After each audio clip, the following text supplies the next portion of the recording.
1절에서 7절까지만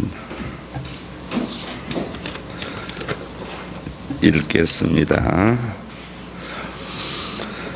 그런즉 우리가 무슨 말을 하리요? 은혜를 더하게 하려고 죄에 거하겠느냐? 그럴 수 없느니라. 죄에 대하여 죽은 우리가 어찌 그 가운데 더 살리요? 무릇 그리스도 예수와 합하여 세례를 받은 우리는 그의 죽으심과 합하여 세례를 받은 줄을 알지 못하느냐?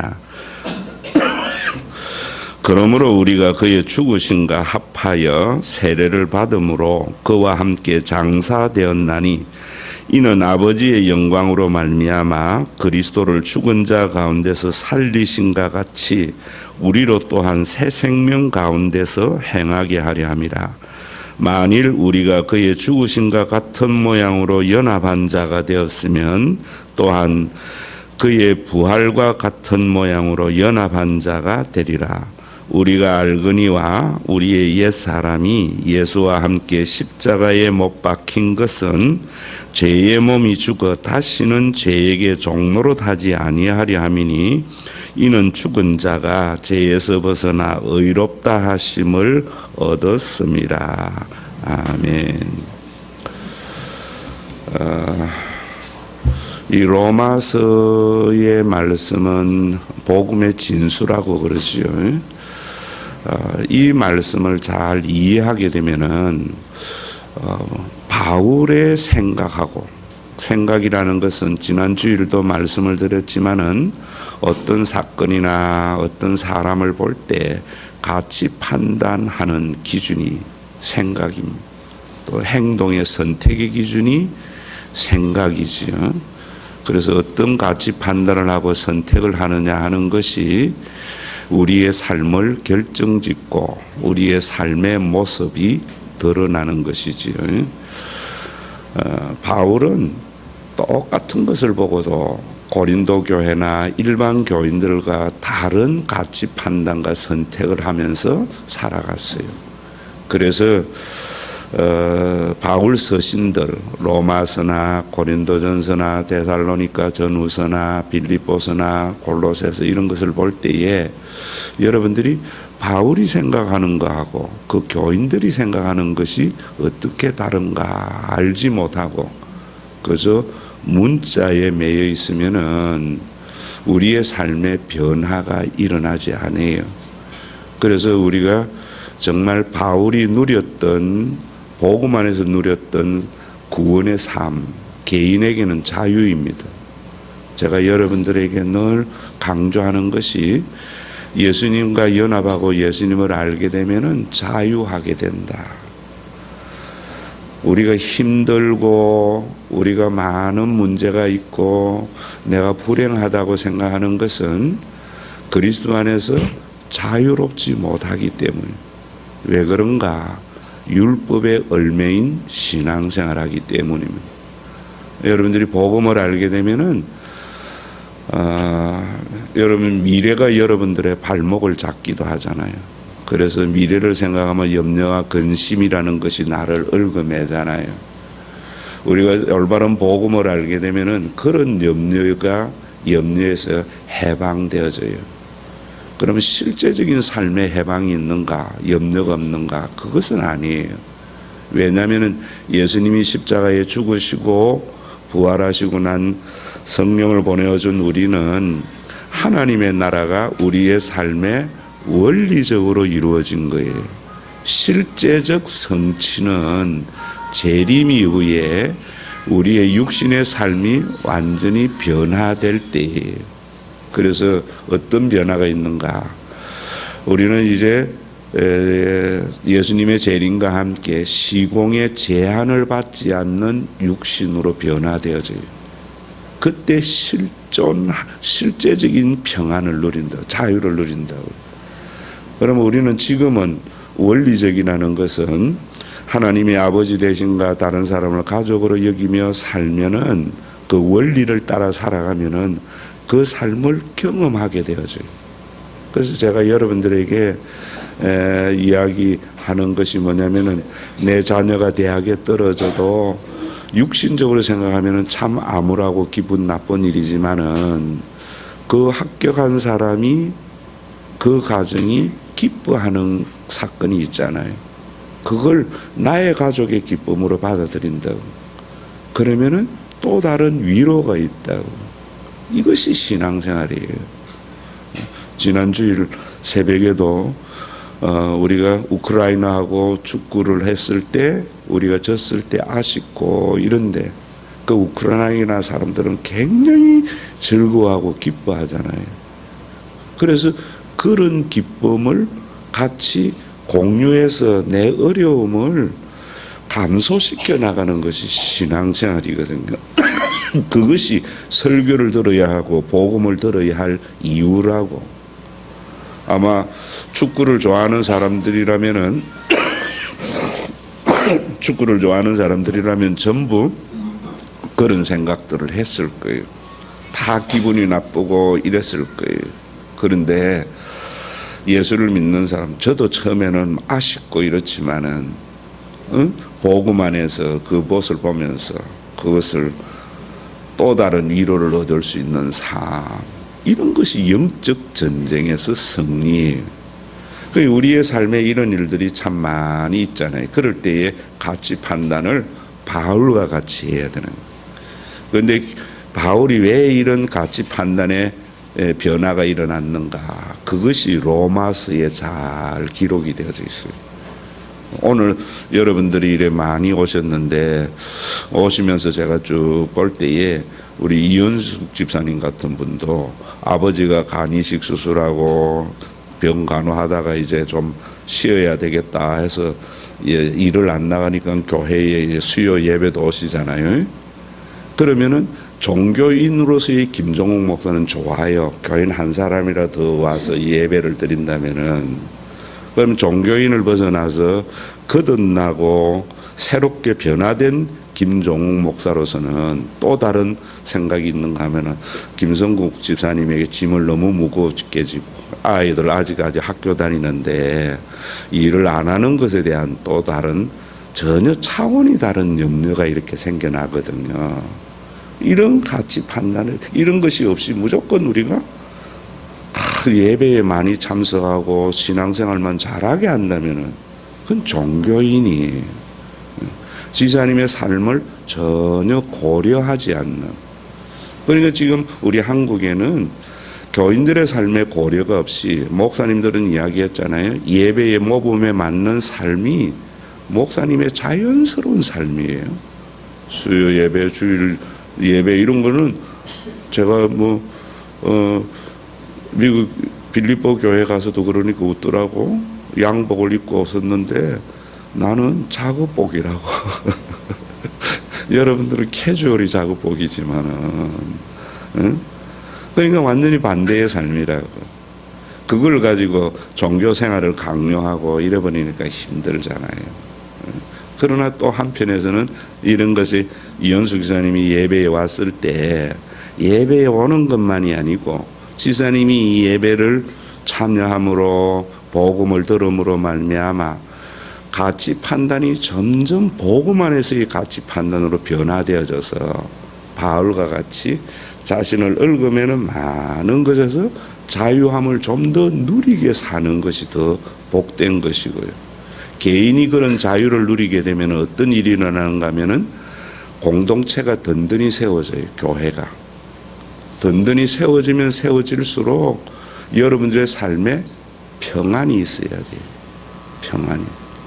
그래서 자유와 평안이 구원받은 자의 삶에 가장 중요한 표징이에요. 개인에게는 자유, 그 자유를 얻은 개인들이 모여 있는 교회를 통한 샬롬, 평화. 교회를 얻는 평안이 뭡니까? 우리가 육신을 가지고 있는 인간이기 때문에 같이 살면은 언제나 상처를 받아요. 서로 상처를 주고받아요. 그거는 교회 안이나 교회 밖이나 같아요. 왜? 아직 육신을 가지고 있는 우리들이기 때문에 자기중심적 사고가 있거든요. 그래서 우리는 그 자기중심적 사고와 인간의 관계는 언제나 사람 사이에는 이 대척이 일어나고 있잖아요. 이런 것은 교회나 어디나 마찬가지로. 그러면 교회의 샬롬은 뭐냐면은 옛날에는 나에게 잘해주는 사람 좋고 못해주는 사람 나쁘고 내가 손해보면은 저놈 더 손해보여주고 이런 것들이 나를 얽어맨다. 그래서 그런 일들이 일어날 때마다 분쟁이 생기고 이런 고소가 생기고 이런데 샬롬은 뭐냐면은 내가 고소하고 나에게 손해를 끼친 그 사람도 그리스도가 그를 위하여 죽은 자이고 영적으로 우리가 가족이라고 여길 때에 참아진다고요. 그게 사랑은 오래 참고 그러면 그 공동체에 샬롬이 일어나잖아요. 그런데 우리 한국 교회는 보면은 그런 것이 신앙생활이고 예배라는 생각을 안 하는 거예요.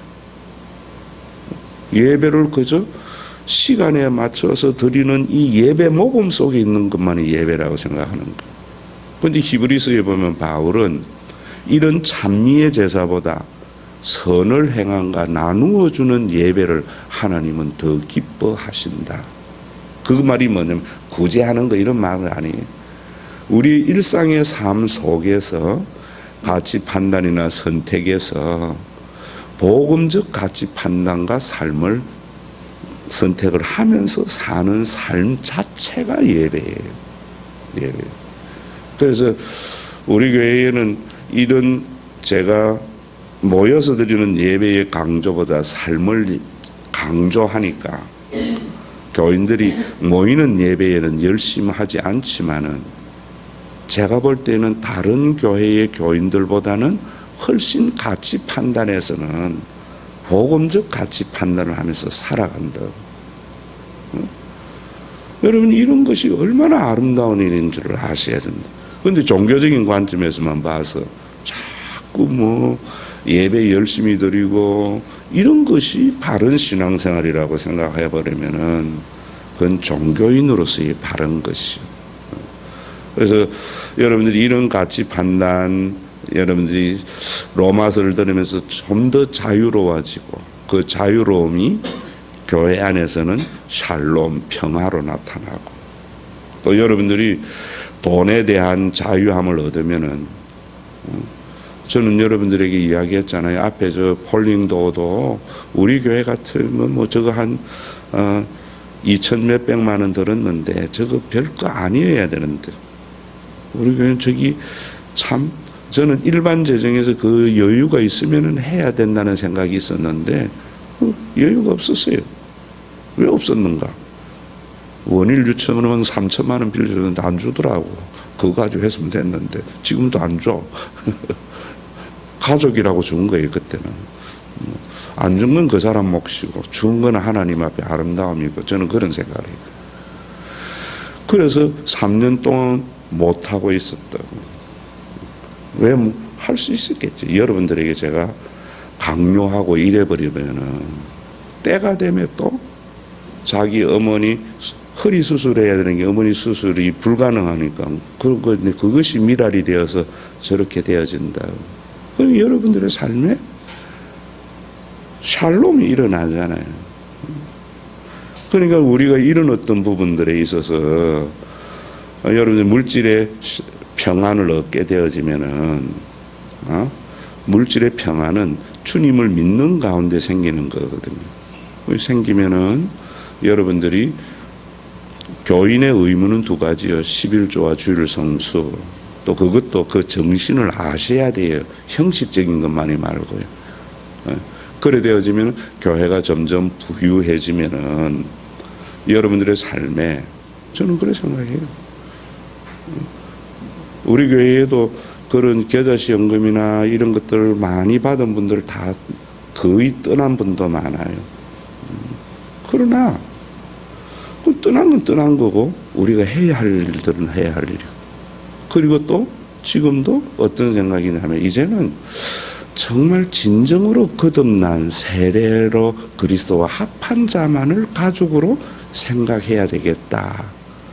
그래야 다른 교인들에게 짐이 되지 않겠다. 이런 마음들이 생기는 거예요. 이런 것들은 내가 경험을 통해서 점점 쌓아 나가는 거죠.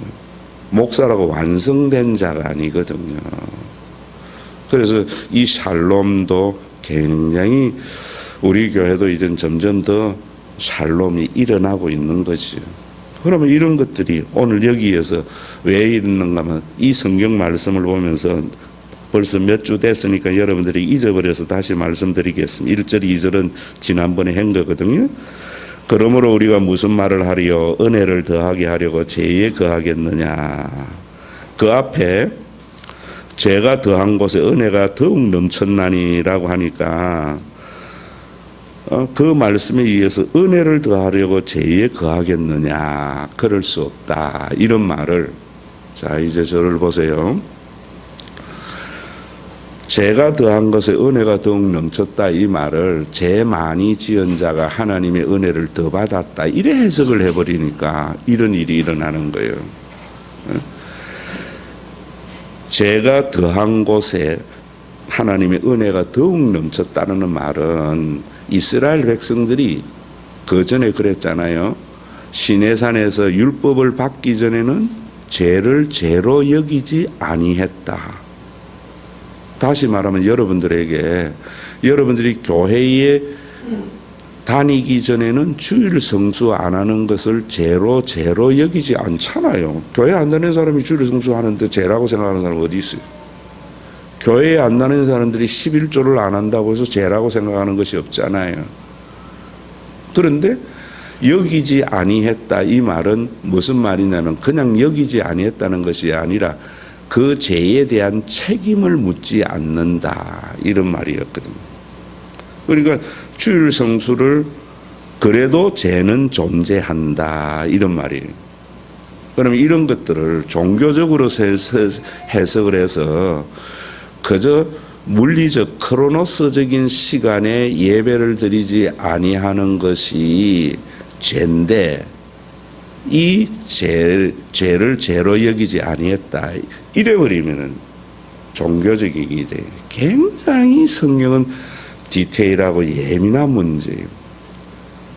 그러면 주일 성수 안 해도 교회에 안 다니는 사람들은 죄 속에 있는데 죄로 여기지 아니할 따름이다 이런 말이 아니고요.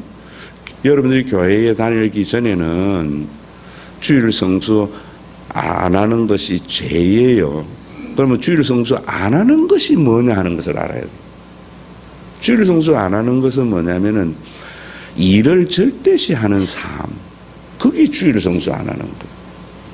주일 성수는 뭐냐면 하나님을 믿음으로 말미암아 일을 상대화하는 거예요. 그 일을 상대화한다는 것은 뭐냐면은 제가 여러분들이 알아들을 수 이런 단어가 어렵잖아요. 그래서 여러분들이 알아듣기 쉽게 시기에서 일하는 삶. 그것이 주일 성수의 기본이에요. 11조의 기본이 뭐냐? 사람들은 돈을 절대시하면서 살아요. 돈 없으면 죽는다고 생각을 해요. 그래서 돈을 자꾸 모으려고만 해요. 그런데 11조 율법을 알고부터 11조의 정신을 알고부터 돈은 잘 사용하기 위해서 버는 거예요. 그래서 여러분들이 우리가 자기만 알던 사람이 이제는 다른 사람도 생각하게 됐을 때 일반적인 말에서도 그 사람이 이제 인간 됐대 이러거든. 인간이 뭐냐? 지만 알던 사람이 다른 사람도 아는 것이고 돈만 알던 사람이 돈을 쓸 줄도 알 때 그 인간 됐네 이런다. 그게 거듭난 거예요.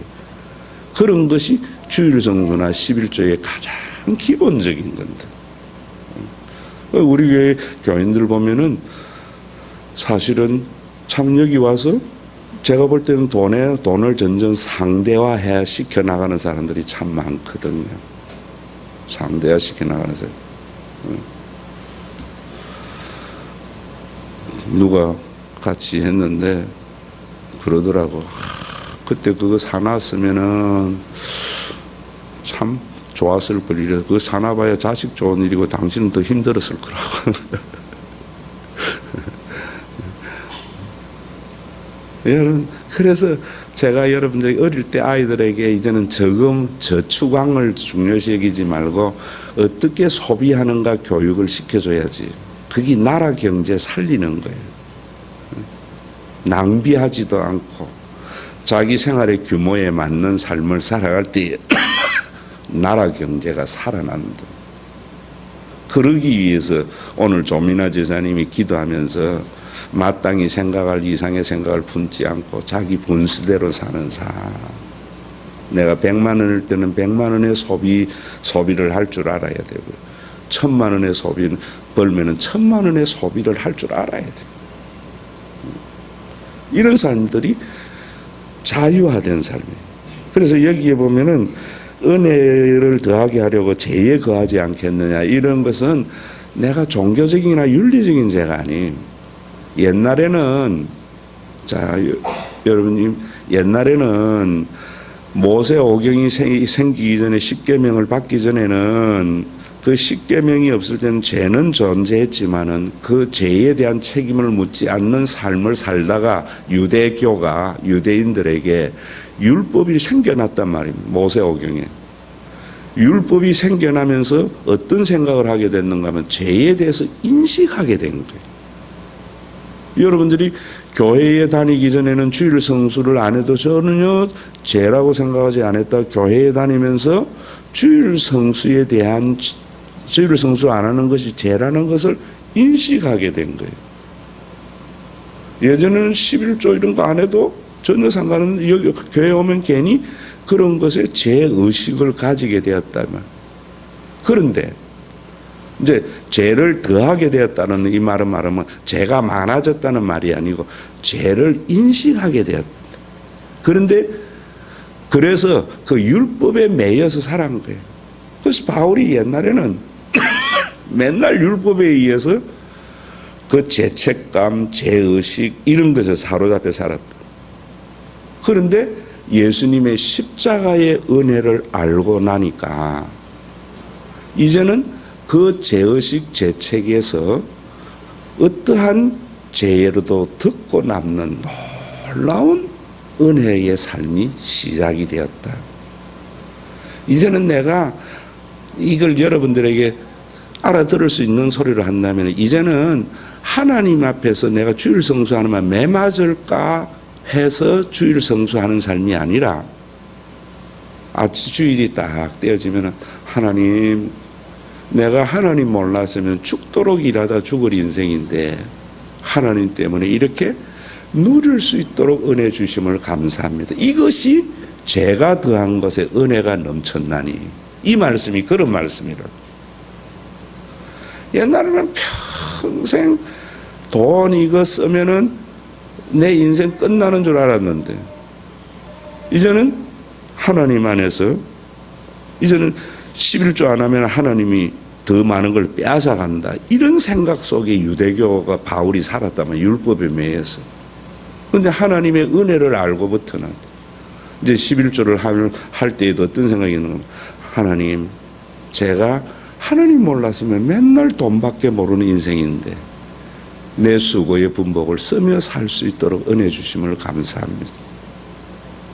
옛날에는 맨날 내 자식만 생각했는데 내 그 자식, 내가 책임질 수도 없는 그 자식을 책임지려고 했는데, 이제 하나님의 은혜 알면서부터 자녀의 미래를 하나님 앞에 맡겨놓으니까 그런 것에서 자유함을 누리는 것, 이런 것이 죄가 더한 것에 은혜가 넘쳤나니, 이 말씀 속에 있는 뜻이다, 이 말.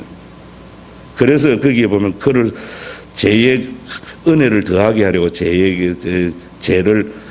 죄에 거하겠느냐. 그러면서 2절에 그럴 수 없느니라. 죄에 대하여 죽은 우리가 어찌 그 가운데 더 살리요. 이 말은 이런 말이에요. 자, 저를 보세요. 우리 교회에도 그런 과정을 거쳐 넘어가요. 제가 여러분들에게 율법적으로 설교를 안 하고 율법적으로 목회를 안 하니까 주일 성수를 빠지는 사람도 많고, 또 뭐 분기별로 요즘 보고를 하지만은 11조나 우리 헌금이나 이런 프로테이지가 30% 겨우 넘는 정도라고. 그런데 그런 것들이 이제는 목사님의 이런 설교 때문에, 목사님의 눈치 때문에, 다른 사람들의 눈치 때문에 하는 것이 아니라 자유함을 얻어서 이제 내 형편대로 여러분들에게 뭔가면은 옛날에는 세전 11조년, 세후 11조년 줄 알았는데 지금 내가 뭐 그래 안 되면 10,000원이라도 하나님 앞에 드릴 수 있는 이런 마음들, 이런 마음으로 신앙생활 자기 형편에 맞는 투기가 아니고 이제는 하나님 앞에 올바른 삶인데, 이제는 아니라 하니까 안 해도 되는갑다. 모든 걸. 그런 삶을 살겠느냐 이 말입니다. 이해되셨어요? 요거 잘 이해하셔야 돼요. 이제는 율법이 하나님의 은혜 때문에 무력화되었다. 율법의 그 효능이 크게 나를 지배하지 않는 삶을 살았다는 것은 하나님의 은혜가 있으니까, 은혜를 이야기하니까 이제는 주일 성수도 안 하고 뭐 내 마음대로 살아도 돼, 이래 살 수 없다는 거예요. 진짜 은혜에 있으면 자원하고 기쁜 마음으로 내 능력껏 하게 된다, 이런 말씀이 이제래. 우리 교회가 지금 그런 방향으로 제대로 가고 있잖아요. 제대로. 그러니까 내 다음 대 목사는 참 행복한 목회를 할 수 있을 것 같아. 그래서 3절에 보면은 이제 무릇 그리스도와 예수와 합하여 세례를 받은 우리는 그의 죽으심과 합하여 세례를 받은 줄을 알지 못하느냐. 이 말씀도 세례를 받으면은 예수 그리스도와 합하여 있다. 우리는 그의 죽으심과 합하여 세례를 받을 줄 알지만 세례를 받은 사람은 예수님과 합하게 되었다. 이런 것은 다 이론적으로 제가 이야기할 때 그러잖아요. 예수 그리스도는 구원의 삶의 실존을 설명한 거라고. 지금 한국교회 세계교회가 가장 큰 문제가 그거예요. 전부 이론이라. 예수님의 삶은 우리의 삶 속에 구체적으로 일어난 그 삶이 그걸 설명하는 거예요. 그래서 여기에 보면은 그리스도와 예수와 합하여 세례를 받은 이럴 때에 세례는 우리가 예전에도 교회의 법에 의해서 세례를 받아야지 우리 교회의 교인이에요. 세례를 안 받으면 교인이 아니에요. 그래서 성찬식에 참여를 못하는 거예요. 그럼 옛날에 세례를 받을 때에는 어떻게 했는가 하면 세례는 아무에게나 준 거예요. 앞으로 예수님을 당신의 그리스도로 받아들이겠느냐, 이게 중요한 거예요. 내 삶의 주인의 자리가 내가 아니고 예수님인 것을 받아들이겠느냐. 그 말은 뭐냐면 이제는 내가 원하는 삶을 사는 것이 아니라 주인된 예수님이 원하시는 삶을 살아가겠다, 이런 말이에요. 그 말을 좀 더 구체적으로 여러분들에게 한다면, 이제 내가 원하는 삶을 사는 것이 아니라 예수님이 원하시는 삶이라는 것은 뭐냐면은, 제가 여러분들 계속 하는 이야기, 다양한 관점에서 지금 설명해 주는 거예요. 예수님이 그리스도로서 십자가에 죽으시고 부활하시고 성천하셔서 성령을 보내어 주심으로 우리 모두에게 성령을 나누어 주어서 교회가 생겼잖아요. 그래서 이제는 교회 중심의 삶을 살겠다, 이런 말이에요. 그럴 때에도 교회 중심이라고 할 때 나는 아무것도 아니고 교회가 우선 이거 아니에요. 내 자체가 교회라, 이 말이에요. 내 자체가. 이런 부분에서 너무 놓치는 거예요. 그래서 제가 신령한 교회에 있을 때 이야기한 거 있잖아요. 어떤 사람이 교회에 집 2채 중에 1채 바치려고 할 때 내가 가만히 보니까 1채 바치면 사업이 더 잘 될 거라고 생각해서 바치는 거지, 뭐 그런 사람 별로 없잖아요. 사업도 지금 시원찮게 돌아가는데 하다 안 되니까 그 방법 쓴 거지요. 그래서 내가 바치는 게 뭐냐, 교회 이름으로 명의 바꾸는 거 아니냐고. 당신이 교회라고. 당신이 교회인데 뭘 이전할 거 뭐 있어? 당신이 가지고 있고, 그냥 우리 교회, 신령강 교회에는 관리권만 바치라고. 그래서 부목사 사택 쓰던 거예요. 그 바쳐도 사업이 안 돼가지고 이제 끙끙거리는 걸 보고 가져가시라고. 명의 바꾸면은 목사님들 절대로 안 돌려. 법으로 해도요, 그거 받을 수 없어요. 교회 헌금한 거는. 그러니까 시험도 들지 않고 교회는 교회대로 잘 세워져 가잖아요. 그러니까 여러분들이 교회 중심의 삶이라는 것은 내 삶은 없는 삶이 아니에요. 내 삶이 육신이기 때문에 우리는 내 삶이 참 중요해요. 내 삶이 중요한 만큼 공남숙 권사님의 삶도 중요시 여긴다. 이게 교회 중심의 삶이에요. 이게 교회 중심. 옛날에는 나만 중요했던 거예요. 이런 삶을 살겠느냐, 이 말이 예수님을 주인 대 살겠느냐. 그럼 그 삶에서 표현이 두 가지거든요. 주일 성수 하겠느냐, 11조 하겠느냐. 못한다 하면은 조금 있다가 세례 받으세요. 옛날에는. 지금은 막 아무나 다 줘버려. 왜? 이어서 안 받으면 저거 가면 또 주는데 뭐. 옛날에는 교회 함부로 못 옮겼어요. 이명서 가져가야 되고, 그 이명서에는요, 우리 교회에서 신앙생활 어떻게 했다 다 적어가지고 딱 봉해가 줘요. 그리고 목사님이 새로운 교인 오면은요, 어떻게 생각하면, 이게 왜 왔지? 이래 생각했죠. 할렐루야 일 안 했다고. 어디서 사고치고 둘러왔지? 이랬지. 그러니까 교회가 성결할 수 있었어요. 지금은 여러분들에게 말하면 할 말이 너무 많아. 그러니까 교인들이 세워지지를 않는 거예요. 교인들이. 자신의 삶에. 정말 그래서 예전보다 목회가 힘든 거예요. 자, 그러면 여기에서 그리스도 예수와 합하여라고 할 때 그리스도 예수 속으로라는 말이에요. 그리스도 예수 속으로 세례를 받은 우리는,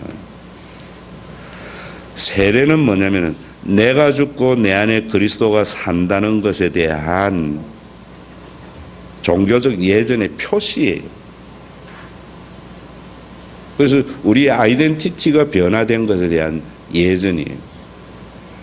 무슨 말이냐면 이런 말하고 같아요. 부부가 함께 살잖아요. 결혼식 하고 사는 사람도 있고 안 하고 못 하고 사는 사람도 있다. 제가 동부교회에 있을 때 부목사일 때에 참 그 지사님 한 분이 참 가난하고 신앙생활하고 정말 제가 볼 때는 사회적인 약자들이 보면은 참 마음이 여리고 좋아요. 좀 강한 사람들은 뭐라 하면은 더 잘 안 받아들이더라고. 근데 이제 그 지사님에게 그 지사님이 아니구나. 세례를 주느냐 안 주느냐 할 때에 80년대까지만 해도 그런 게 교회 당회의 큰 문제였어요. 지금 좀 그리워요. 그러나 그때도 그게 문제는 많이 있었어요. 내가 부목사 시절인데 결혼식도 안 하고 동거하는 사람을 세례를 줄 수 있나 이러더라고. 내가 화가 나가지고 애까지 놓고 혼인신고까지 한 부부거든요. 교회가 그랬으면 결혼식 시켜주는 게 교회지, 그것 때문에 세례 안 주는 게 무슨 교회냐고 내가 당회원들에게 큰 소리 쳤더니만 나를 후임 삼았다가 안 하더라고. 그래서 신령한 교회 간 거예요. 바른 건 바른 거지 뭐. 거기에 내가 뭐 당회장 하려고 쳐다보고 있어요. 대학 부총장 자리도 차고 이리 왔는데 그런 게 중요한 게 아니죠. 하나님의 나라가 있는데. 여러분, 세례라는 것이 그런 거다 이 말입니다. 세례라는 것은 결혼식 안 해도요, 못 해도 부부는 부부예요. 그러나 하는 것이 더 좋지요. 그래서 결혼식 할 때 제가 그런 이야기 하잖아요. 결혼은 부주 걷는 것도 아니고 남들에게 신부 예쁜 모습 보여주는 것도 아니고 결혼이라는 것은 서약이 중심이다. 결혼 생활은 약속을 이행하면서 사는 거지 사랑하기 때문에 사는 게 아니다. 저는 주례의 핵심이 그거잖아요.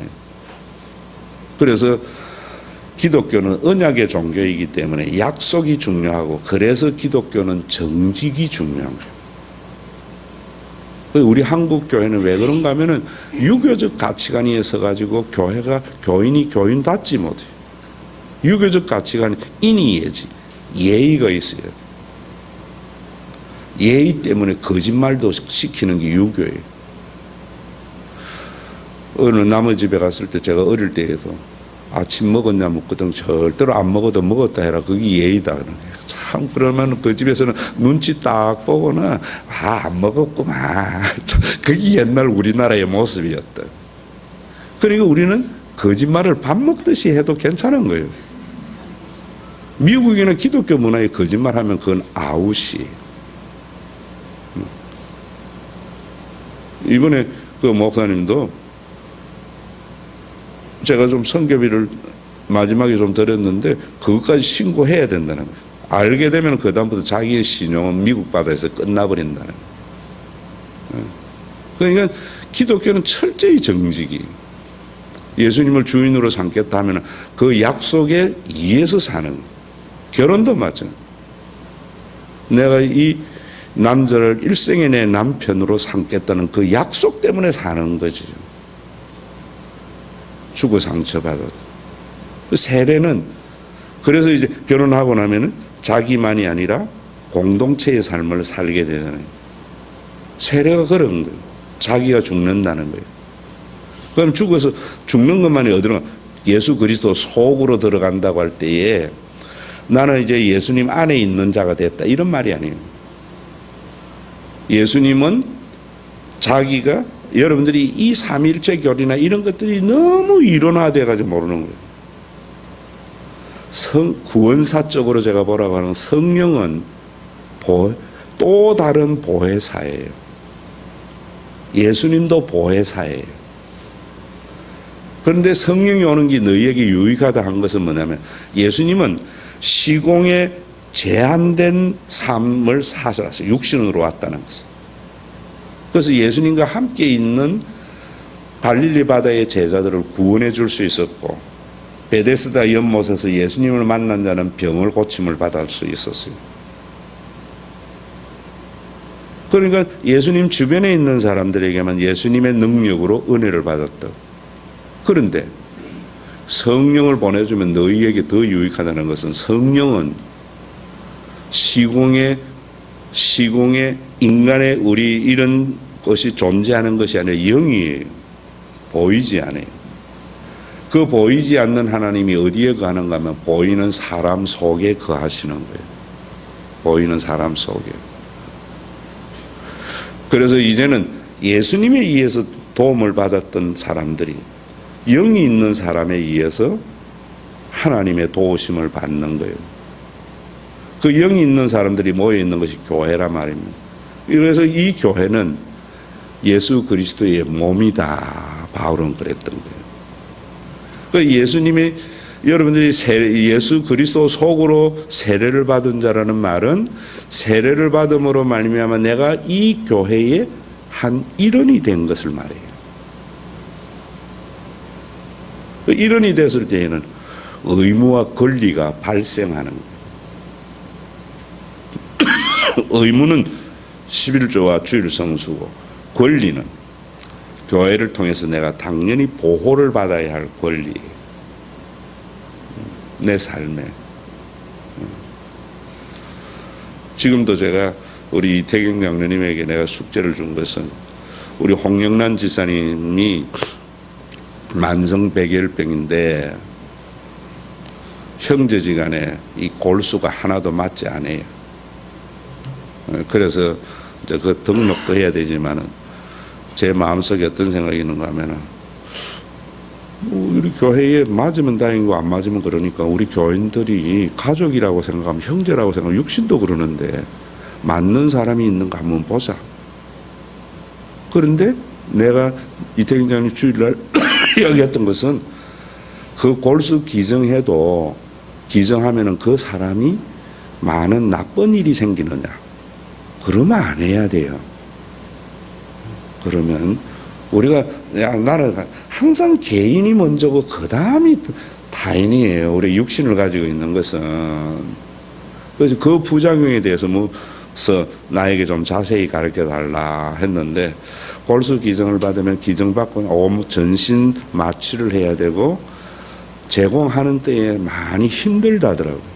힘든 거 그 정도는 감당해야죠. 그런데 그것 때문에 내가 몸이 나빠진다면 안 해야 되는 거예요. 이제 그걸 내가 물어봤어. 답해 준다더라고요. 그리고 또 내가 볼 때는 홍영이 절대로 거부하리라고 생각해요. 그분의 성품상 안 한다. 안 한다는 거 하는 것이고 내가 또 나는 어떤 생각이냐. 우리 교인들 중에 나는 무서워서 못하겠다. 이런 사람이 조금도 마음에 거리낌이 없어야 돼요. 하나님은 하고자 하는 사람만 하는 거지. 그런 것은 해도 되고 안 해도 되는 일인데 그걸 가지고 안 하면 나쁜 이래버리면은 그거는 하는 것보다 더 나쁘다고 저는 보는 거예요. 하는 것보다. 이런 것들이 우리가 한몸된 삶의 모습이란 말이에요. 이런 것이 예배고 이것이 구원을 우리에게 표현하는 거예요, 사실은. 그런데 내가 세를 받은 예수 그리스도의 몸 속으로 들어간 것이 바로 그런 거예요. 그런 교회가 된 거예요. 그래서 이 교회는 성령이 거하는 교회는 기도하면 응답이 있고 방언이 터지고 이런 게 아니고요. 성령이 거하시는 교회는 교인들이나 교회 안에서 내 안에 있는 예수 그리스도를 표현해내려고 하는 교회가 성령이 있는 교회예요. 영이 있는 교회예요. 말씀과 세례 때 한 약속을 이행해 나가려고 하는 교회. 세례 때 약속이 뭐예요? 이제 내 삶의 주인이 내가 아니고 내 안에 누가 주인이라고요? 예수님이 주인이신 것. 그래도 우리는 육을 가지고 있기 때문에 여전히 우리의 삶에는 자기 중심적인 사고가 있어요. 목사에게. 내 중심의 생각이 탁 나를 지배했다가 기도하고 주일날 말씀이 생각나면은 내 생각을 그 말씀이 덮어버려요. 이게 성화예요. 이 삶이 우리 속에 있어야 돼요.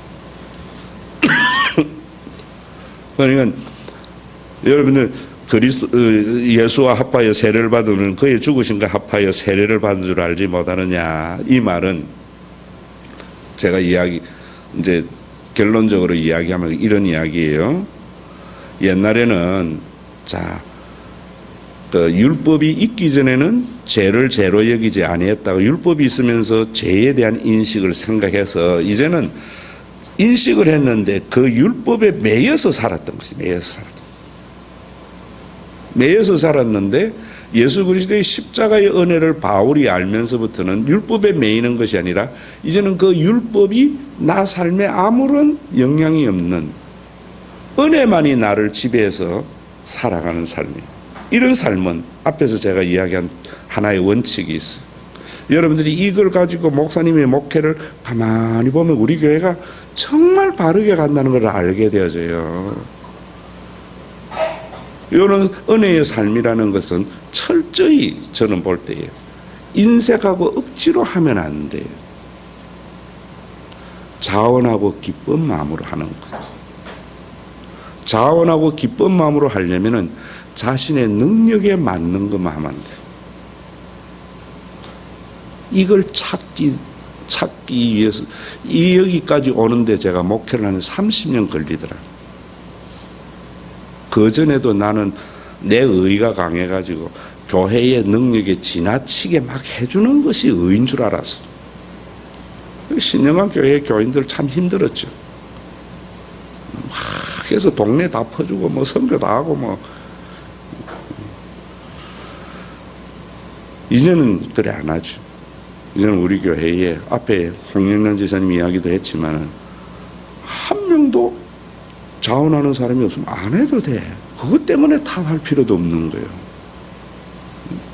또 해가지고 뭐 안 나타나면 그것도 그렇다고 해서 우리가 한 거 가지고 자랑할 것도 없는 거예요. 못한다고 해서 우리가 정죄하고 실망할 것도 없는 거예요. 그래서 여러분들이 우리 교회에 한번 보세요. 절대로 한다고 해서 오만할 것도 못한다고 해서 미안할 것도 없는 것. 그게 그리스도 안에서의 구원받은 자의 예배의 삶이에요. 여러분들이 예수 그리스도와 함께 십자가에 못 박힌 것. 이제 그러면서 그 뒤에 이제 쭉 나와요. 오늘 3절만 했는데 쭉 나오는 것이 그러면 그 속에서 우리의 삶이 어떻게 해야 되는가. 오늘 거의 이야기는 다 했지만 성경적 근거를 여러분들이 이해할 수 있도록 다음번에 제가 말씀을 드릴 거예요. 오늘은 자, 내만 알던 사람이 이런 다른 사람도 알게 되어졌다. 그리고 다른 사람을 위해서 배려를 할 때에는 내 능력에 맞는 만큼 자원하고 기쁜 마음으로 하는 것이 예수 그리스도와 합하여 된 자다. 이제는 종교적인 율법이 나를 지배하는 것이 아니라 그 율법이 나에게 아무런 의미가 없다. 그 정신이 나를 지배한다. 이런 삶. 여러분들이 이해를 못해서 그렇지 우리 교회의 목회의 모든 기준이 이 속에서 이루어져 가고 있는 거예요. 지금도 뭐 해야 할 일이 많거든요. 앞에 강단 이런 거 많이 있지만은 우리 교회 뭐 한 10년 넘으니까 때가 되면 하나님이 하겠지. 저는 그렇게 생각해요. 또 억지로 한다고 해서 하면은 하늘에서 돈 떨어지는 거 아니잖아요. 여러분 호주머니 나와야 되잖아요. 그러면은 여러분들이 힘들지. 그러나 자원하고 기쁜 마음으로 하나님이 주신 은혜의 분량대로 해나가면 돼요. 자, 이 부분에도 참 중요해요. 저는 제 선친의 가장 목회의 위대함이 그 있다고 봐요. 다윗의 위대함이 그 속에 있듯이. 다윗이 성전 건축 할 수 있었지만 하나님이 하지 말라니까 다 준비해놔놓고 솔로몬이 했다. 내 선친도 가장 열악한 동네 부산, 아마 여러분 미우새 본 사람들 정남이 사는 옛날 집 봤죠. 그 동네하고 똑같은 데가 부산의 적기예요. 내 아버지 목격. 근데 그게 교회당 새로 지으면 얼마나 힘들어요. 교인들은 참 열심히 맨날 뭐 봉고, 내가 성령교 사주도 봉고 타고 다니면서 그래요.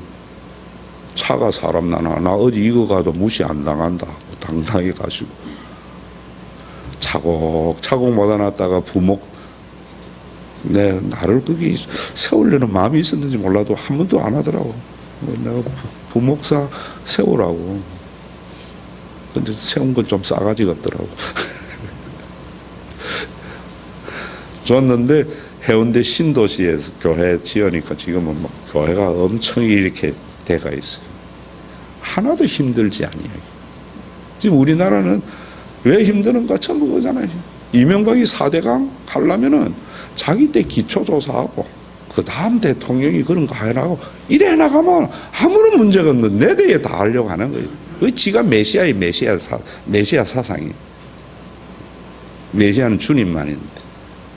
우리 나라에 하는 모든 일들을 제가 볼 때 잘못된 거 없어요, 대통령이. 무엇이 잘못됐나? 내가 다 해야 된다는 생각이 잘못된 거. 통일도 마찬가지예요. 내가 할 만큼 하고 그 다음에 해나갈 수 있도록. 대표적인 게 저는 4대강이라고 봐요. 그러니까 국론이 분열되잖아요. 내 다음 대에 거기 못한다, 안 한다면 안 하는 그 대통령이 잘못이지. 내가 잘못한 건 아니에요. 하나님의 뜻은 카이로스, 때의 순종이에요. 그러려면 내가 그리스도와 함께 죽어야 돼. 당연히 찬양은 내가 그리스도와 함께 십자가에 못 박혔나이죠.